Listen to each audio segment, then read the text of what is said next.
je suis Jean-François, un curieux et je pose des questions de médecine. Bonjour, je suis Diane de la Clergerie, je suis médecin et le plus important pour moi, c'est de pouvoir aborder ici tous les sujets de santé sans aucun jugement.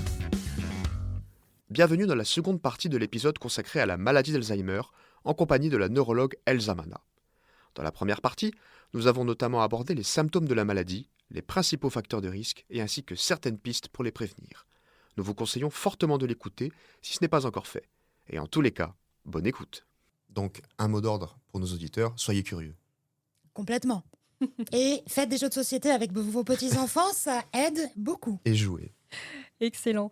Alors maintenant, rentrons dans le vif du sujet, à savoir le traitement de la maladie d'Alzheimer. Il y a eu des avancées très récentes avec le lecanemab. Alors pour nos auditeurs, il s'agit d'un anticorps monoclonal anti-bêta-amyloïde. Alors qu'est-ce que c'est ? En fait, ça va être une molécule qui va être produite en laboratoire, qui va un petit peu mimer les anticorps que notre propre système immunitaire crée et qui va aller cibler une des protéines principalement impliquées dans le développement de la maladie d'Alzheimer.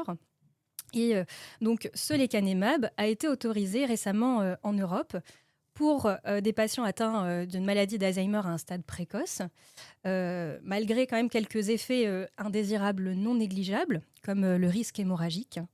Et j'aimerais savoir, Elsa, du coup, ce que tu penses de l'arrivée de ce traitement en France. Est-ce qu'il s'agit vraiment d'une belle avancée ? C'est certainement une très belle avancée pour les patients. Comme vous le savez peut-être, c'est une maladie qui, jusqu'à aujourd'hui, est incurable. Donc, tous les traitements qu'on a jusqu'à maintenant, ce sont des traitements symptomatiques qui vont aller cibler des symptômes précis pour améliorer la qualité de vie, pour essayer de réduire certains symptômes invalidants, qu'ils soient cognitifs ou comportementaux. Avec l'arrivée du lecanemab et des autres molécules qui ciblent l'origine même de cette pathologie, on a vu avec l'étude justement du lecanemab qu'il y avait sur la phase d'étude qui s'appelle Clarity, qui a été menée pour justement avancer sur la mise sur le marché de ce traitement, qu'il y avait, lorsque on prenait ce traitement-là, 27% de ralentissement en comparaison avec les personnes qui n'ont pas eu le traitement sur les 18 mois de traitement dans la maladie d'Alzheimer. Ce qui est vraiment une avancée majeure.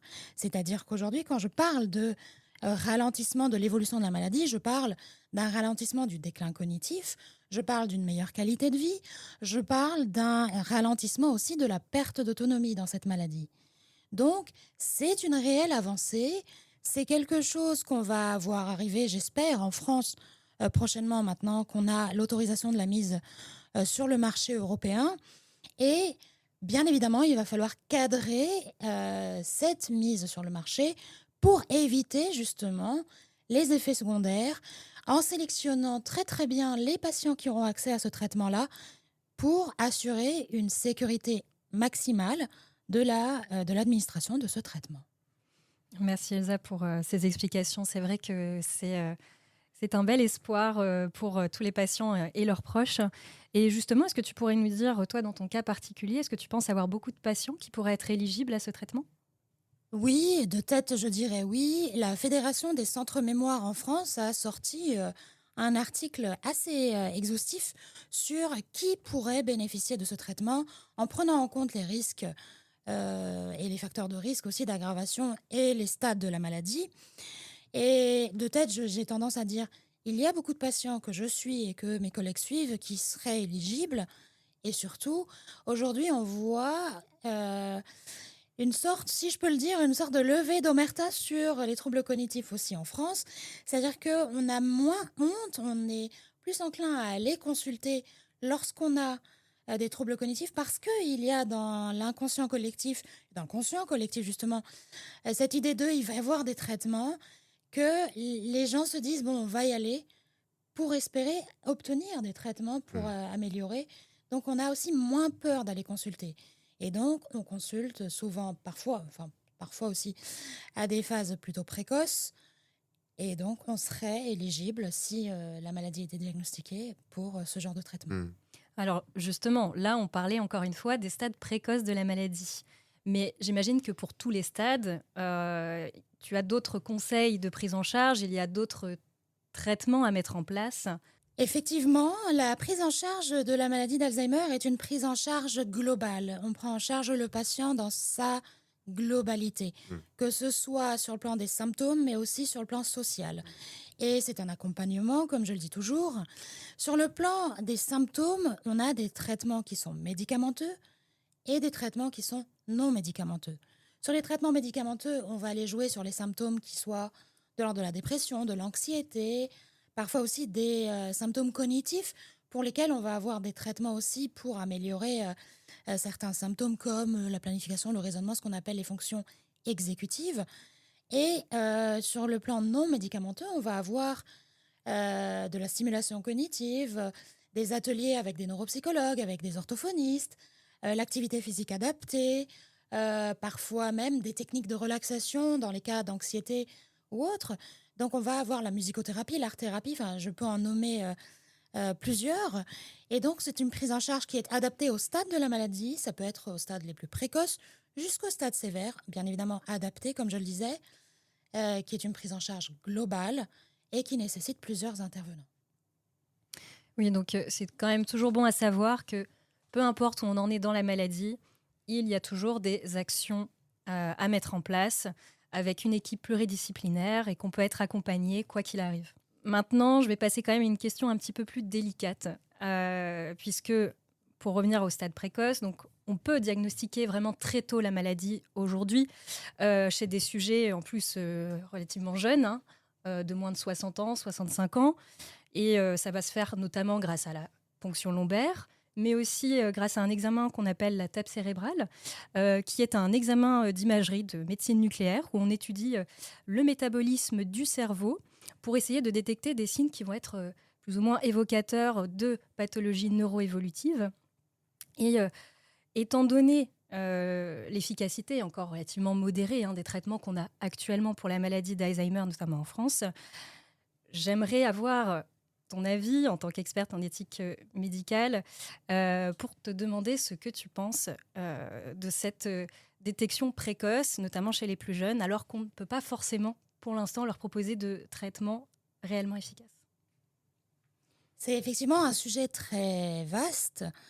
La maladie d'Alzheimer et la définition de la maladie d'Alzheimer évoluent. Il y a un groupe de travail international, il y a des experts qui se penchent sur le sujet, plus on avance avec les technologies médicales. Et aujourd'hui, on a convenu, alors il y a deux courants, mais le courant, le dernier qui s'est prononcé sur le sujet, a convenu qu'on ne peut pas définir une maladie d'Alzheimer uniquement sur des biomarqueurs. Le TEP scanner et la ponction lombaire, ce sont tous les deux des outils pour retrouver ces biomarqueurs. Donc, dépister systématiquement pour dire, en fonction des résultats qu'on va trouver, c'est une maladie d'Alzheimer, ce n'est pas précis. Et surtout, comme tu le dis très bien, on ne va pas aller faire systématiquement des examens en disant, voilà, on va essayer de voir si vous avez les protéines pathologiques ou si vous avez un hypométabolisme au niveau cérébral pour dire, voilà, vous êtes malade. Non, c'est un faisceau d'arguments très large, donc il faut les symptômes. Il faut aussi que le patient lui-même parle de ses symptômes et qu'on fasse des tests psychométriques qui vont quantifier cette atteinte s'il y en a et ensuite aller aux biomarqueurs pour définir si oui ou non, avec tous ces faisceaux d'arguments, il y a maladie. Mais aujourd'hui, dépister systématiquement pour juste savoir le statut de biomarqueur biologique d'une personne est quelque chose qu'on ne recommande pas. Donc, pour résumer mon propos, aujourd'hui, un statut biologique ne définit pas une maladie. Il faut tout un faisceau d'arguments, comme je le disais, et donc dépister pour dépister, surtout dans une maladie incurable, à mon sens, doit être réservé vraiment aux formes héréditaires connues où on sait que la personne va développer cette pathologie pour faire avancer la recherche, bien évidemment avec le consentement de ces personnes et de ces familles, mais ne pas être généralisé à tous les individus de la société. Ce serait premièrement coûteux, deuxièmement très délétère pour ces personnes. Tout à fait. Comme toujours en médecine, finalement, c'est au cas par cas. Il faut toujours rester prudent et effectivement aussi, comme tu l'as très bien rappelé, demander aussi le consentement de la personne et des personnes intéressées. Toujours. Alors maintenant, pour ouvrir un petit peu le sujet et revenir à ce que tu nous disais en introduction, à savoir que tu étais également engagée pour une santé plus égalitaire et également aussi chez les soignants. On sait avec les données épidémiologiques maintenant que les femmes sont plus touchées par la maladie d'Alzheimer que les hommes. C'est un fait. Maintenant, est-ce que tu peux nous dire si elles vont quand même plus consulter que les hommes ou pas? Ou si ce n'est pas le cas, est-ce qu'il y aurait des progrès à faire? Qu'est-ce que tu en penses? Effectivement, alors ça c'est la casquette donner des ailes, E2L, ES, à la santé que je porte et à laquelle je suis très attachée, parce que pour moi, l'égalité dans le monde de la santé se répercute sur la santé de tout le monde, les femmes étant la moitié de l'humanité et un peu plus. Donc oui, dans la maladie d'Alzheimer, c'est une pathologie qu'on retrouvera plus chez les femmes. Et il y a plusieurs hypothèses et plusieurs explications à cela. Une de ces explications, c'est que les femmes vivent plus longtemps, donc le risque est plus important de développer la maladie parce que plus vous avancez en âge, plus le risque augmente. Deuxième cause qui est les facteurs cardiovasculaires et les facteurs hormonaux qui sont liés tous les deux et donc augmenter le risque de développer la maladie. Bon, il y en a d'autres. Et donc, c'est une pathologie qui est plus féminine que masculine, mais on a une atteinte chez les deux genres. Alors, il y a des particularités sociales, je dirais, sociologiques chez les femmes, c'est qu'elles iront consulter beaucoup plus tard pour parler de leurs symptômes, parce que historiquement, les femmes ont tendance à consulter beaucoup plus pour les aidants, enfin pour leurs conjoints, pour leurs enfants à d'autres étapes de la vie, pour leurs parents, que pour elles-mêmes. Donc la femme viendra consulter plus tard que l'homme, et donc à un stade plus avancé. La question se posera lorsqu'on aura des traitements en France pour les stades précoces. Il faudra donc essayer d'aller faire des campagnes de santé publique pour sensibiliser les femmes, pour leur dire « consultez aussi pour vous ». Un deuxième point, c'est que les femmes vont moins se plaindre, verbaliser une plainte cognitive que les hommes. C'est en train de changer dans la société, mais ça, c'est aussi quelque chose à aller chercher, à faire des campagnes ciblées sur ces aspects-là. Et enfin, il y a aussi, très globalement, encore des inégalités d'accès aux soins. Alors, ça varie en fonction de là où on est dans le monde, bien évidemment, mais il y a toujours ces inégalités d'accès aux soins pour les femmes par rapport aux hommes, toutes pathologies confondues. Donc, tous ces aspects-là font qu'il faut faire des campagnes ciblées pour sensibiliser les femmes, pour leur dire qu'il faut aussi penser à vous et à faire avancer la recherche aussi dans ce sens-là. Et je tiens à souligner encore un petit point qui va en amont de la santé publique et sur la recherche pour développer des traitements et des examens plus ciblés, c'est qu'aujourd'hui, la recherche médicale du XXe siècle, vous le savez, sur la recherche, ça commence par une recherche biologique fondamentale, ensuite qu'on va essayer de voir sur des animaux dont les organismes ressemblent à ceux de l'homme, et ensuite passer à la phase de test sur l'humain. La majorité des études et des protocoles scientifiques du XXe siècle ont été faits sur des organismes mâles et sur des corps masculins. Aujourd'hui, pour réduire ces inégalités de recherche et donc au niveau du traitement de la prise en charge, il faut que la recherche clinique fondamentale soit aussi égalitaire en matière de genre. Donc c'est vraiment très global. Et il faut adresser chaque point en fonction de l'étape où on est dans la prise en charge. Donc c'est un message très important à faire passer autant aux femmes qu'aux hommes. On doit tendre et on est en train d'évoluer vers une prise en charge plus égalitaire, que ça soit à partir du moment du diagnostic, de l'accompagnement et aussi en amont dans la recherche clinique. Merci beaucoup Elsa en tout cas pour ces explications.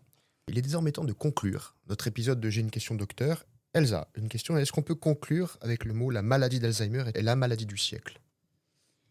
Je suis très biaisée, mais chaque spécialité va vous dire que la maladie qui traite le plus, c'est une maladie du siècle. Je pense que oui. Nous sommes dans une population qui vit de plus en plus tard, donc une population vieillissante. C'est une maladie dont le facteur de risque principal est l'âge. C'est une maladie aussi très sociale. C'est une maladie qui fait peur. Donc oui, c'est une maladie que je dirais du siècle parce qu'aujourd'hui, même les évolutions scientifiques vont très vite dans ce domaine-là. C'est une maladie qui touche toute la société et aujourd'hui, le 21e siècle doit voir les traitements curatifs arriver, la prise en charge sociale et l'insertion dans la vie des personnes atteintes pour qu'elles continuent à vivre parce que c'est, encore une fois, une maladie qui touche certainement certaines fonctions cognitives, mais qui n'empêche pas de continuer à vivre dans une société adaptée.